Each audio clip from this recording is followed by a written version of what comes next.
Good morning and welcome to my channel. I'm so glad you're here. I really am. I know I promised to be here the last couple days, but I had a really important project I just needed to work on, and it's just how I am. My brain is just wired sometimes, and I had to get that done, so I'm sorry. Today's video is going to be about 15 signs of trauma that you keep hidden from yourself and probably other people. Essentially, any one of these things, not necessarily a trauma response, but in collection, not all of them, a few of them, any of them together, most likely will point you in that direction. And then tomorrow's video is going to be 11 signs of autism that we hide from you or the rest of the world. So I'm a licensed psychologist. If you're new here, I'm so glad you are here. It seems like you all appreciate it when I get in my sassy self, and sometimes I think, uh-oh, the mask is coming down, but I'm going to just go with it. So I can't promise I won't say anything that's not perfect, but my goal is to often show you, like when I stutter, when I talk too fast. It's really funny really quickly, just really fast.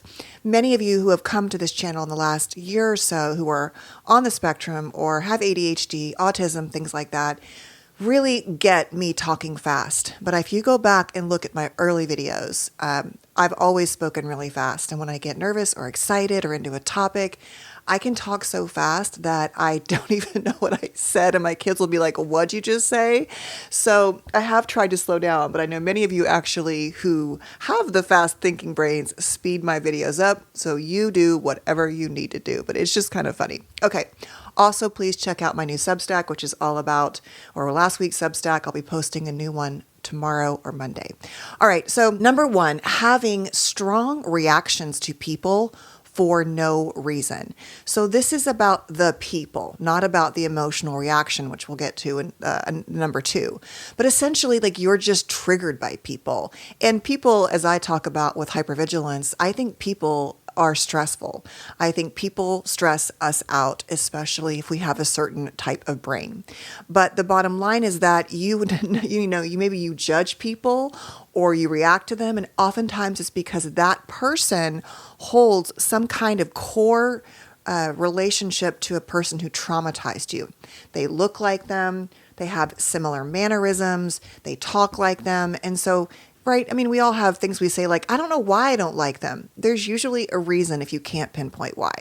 Number two, extreme emotional reactions that feel like they're out of nowhere, right? So this could, of course, be underlying disorders that are untreated, from ADHD, autism, borderline, bipolar, any of those.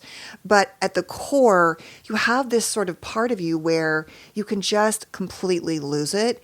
And you often think, God, I don't know why or what's happening, or you just can't control it. So looking at your emotional dysregulation patterns.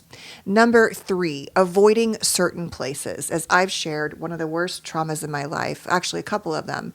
One has been at this same hospital here in Orange County my daughter's been in for the worst things I've ever witnessed twice. And hold please, Coco's crying to get in. You know I can't get through one whole video without a catastrophe, without cat drama. Okay, I have to sit up on this chair. Sorry. All right.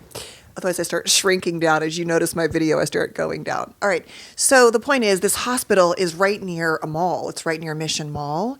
And the first trauma was about 6 years ago. And so for the longest time, we were like, oh, I hate going over there. That's where it happened. And then we were back there in this last December, 6 years later, same situation. And so same for me in San Diego. I've had things that happened really catastrophic. The thing that really ended my marriage happened in San Diego. And so just the 56, where Carmel Valley is, I cannot go there. I have not visited the house where the things happened at one time since they happened, when my daughter was 1 when I got divorced, and I had 3 other children who were like 3, 6, and 9, essentially, somewhere around there. But I've only visited that house in that whole neighborhood once. So the point is, if you find yourself going, I just can't be near there, there can be something there. Now, it's not like there's a way to work through that and never be bothered by it. If substantial traumas happen to you, I think it's unrealistic to see the place where it happened and just be like, oh, whatever. But there are degrees of avoidance, and we know that avoidance can often be a symptom of trauma. So keep that in mind. Number 4, my most passionate topic, hypervigilance, and also chronic hypervigilance. So what's the difference? Hypervigilance is, oh my gosh, I need to pay attention to this thing right now. This could go badly, right? It's a survival response and we need it. But chronic hypervigilance is living in a state of persistent worry the bad thing will happen, even when there are no signs or symptoms that the bad thing could happen. So scanning, chronically monitoring people's emotions, the environment, where the exits are, right? Safety issues, feeling like everything bad is going to happen all of the time, worrying that you're in trouble, making meaning out of literally everything and everyone in your world, people's facial expressions, tone of voice shifts, how they speak to you, all of that. So it's like you're scanning for danger all of the time. But you may not realize it because it might be wrapped up in, it's not worrying about the bad thing happening at the mall. It's that you always think people are mad at you or in trouble. You're in trouble by the little nuances in how they speak to you or the emojis they send or don't. Like you overanalyze, overfeel, overthink. Number 5, you have sort of emotionally immature responses to things, right? So even though you might not show it and never tell anyone, you have a very internally wounded inner child who feels victimized and hurt and never feels seen.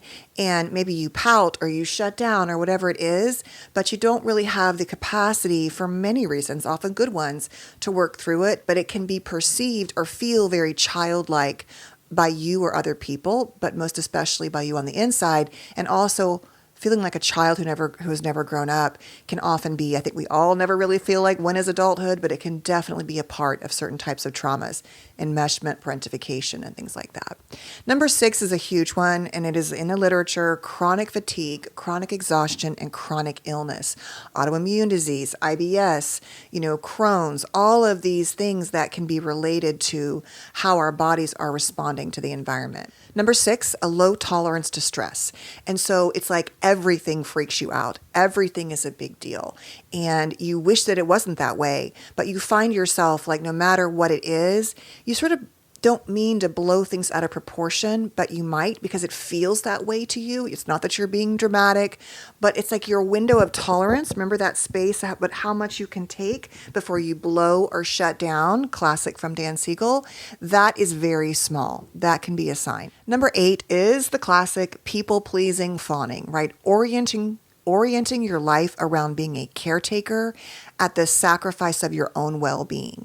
And so you're the go-to person in people's lives, right? You're the one that carries the mental load. You're the one in the friend group who's always the therapist or the go-to person. And so you find yourself just in this role of taking care compulsively caretaking, and also never wanting to upset anyone and being the good one.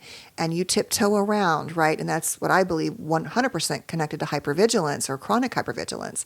But the point is you orient your life around others at the expense of your own. And also you might get value out of being the caretaker, right? So like in my childhood with the bad mommy, I was going to be the good mommy, the perfect mommy, the ultimate, make your lunch, make every dinner, be at every pickup on time. And all that worked okay until I got divorced, for example, right? And so it still wasn't great. It is a setup for failure, and that can trigger more trauma for you when you fail your own kids the way you thought you were failed, but life has gone a different way for you, for example. So the point is all of that can be this massive pressure to be everything for everyone at your own expense. Number 9 is emotional numbing, substance use, dissociating, like just not being here one way or the other.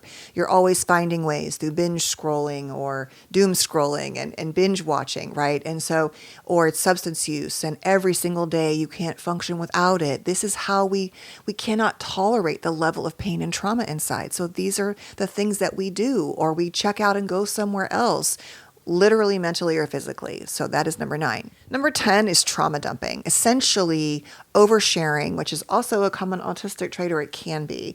But essentially, you are basically trying to bond through trauma dumping or alleviate your guilt or shame. I've already shared about this one in many videos with my divorce, how I just did this and felt afterwards, oh my God, why'd you do that? Now I understand it was probably a collision of my brain, how my brain works, and the trauma. But if you find your only way to connect connect is through trauma dumping, or you sort of indiscriminately share things and later you're like, oh, that wasn't really like, why did I do that? That can be a way you're trying to offload what you've been going through. And many times we're going through it completely alone, or we feel alone in it, even if someone is right next to us, right? Because no one knows what it feels like to be in our skin and our bodies. Number 11 is being highly defensive. So not being able to just like, it's like your armor is always up. You might have a hard time like taking people's feedback, or it feels like feedback is criticism. And it may be criticism, especially if you're a trauma survivor and you've attracted a narcissist, for example. But let's presume you didn't, that you just have a hard time. And this is a big piece of why we struggle, I think, with some generations, is the lack of self-awareness and willingness to repair. If you don't have self-awareness enough to say, yeah, that did not feel good. I should not have done that. I'm so sorry. I don't like how you handled that, but the way I responded was not appropriate or whatever. So this whole idea of you just kind of always popping up walls at people, right? It's like, well, it's not my fault and I didn't do that and I had trauma.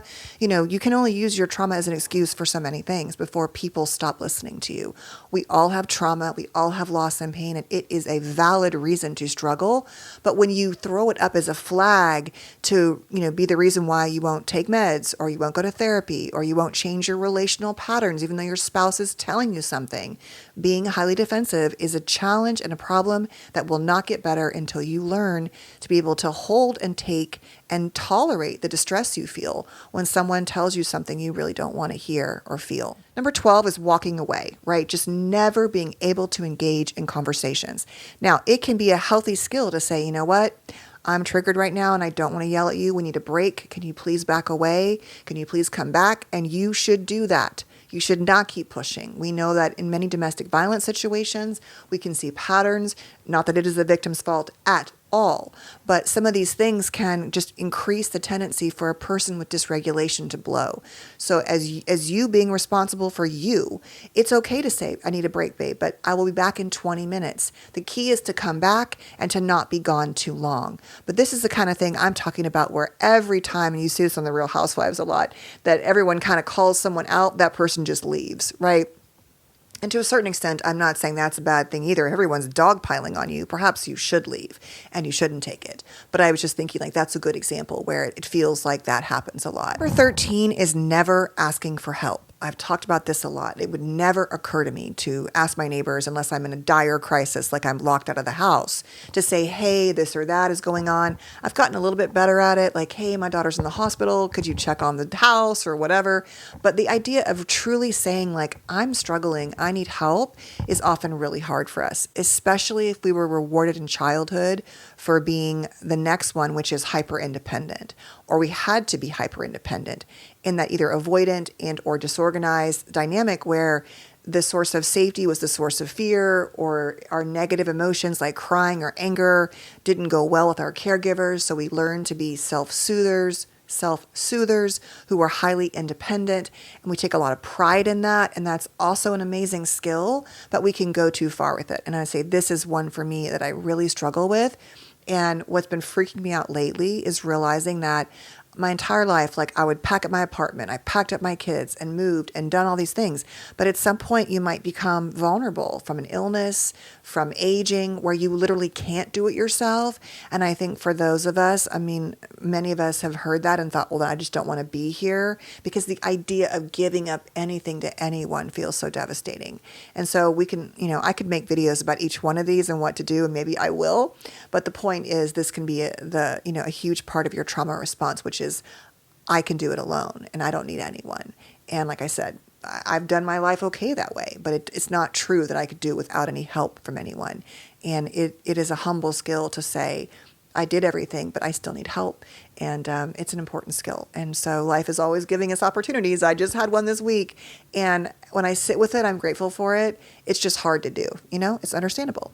And the last one is being a workaholic, a busyaholic, always doing something. And I'm not talking about, which could be a classic ADD response or even something like bipolar with mania, but just this idea that you only get value and are worthy when you are performing and delivering and or at work No one challenges you. It's easy. You're the boss, or you get to go off and be alone, or you get rewarded for whatever you do. And so that workaholic, busyaholic piece can be a massive avoidance of the rest of your life. And look who it is, just saying hi, and that's it. So thanks for being here. I hope you have a beautiful day. And if you want me to make videos about each of these, maybe I will. I don't know what your thoughts are. Like I said, I have some more content coming tomorrow on autism. And like I said, how we hide these traits from you and something you might want to know, whether it's someone you love or it's you yourself. All right, have a good day. Talk soon.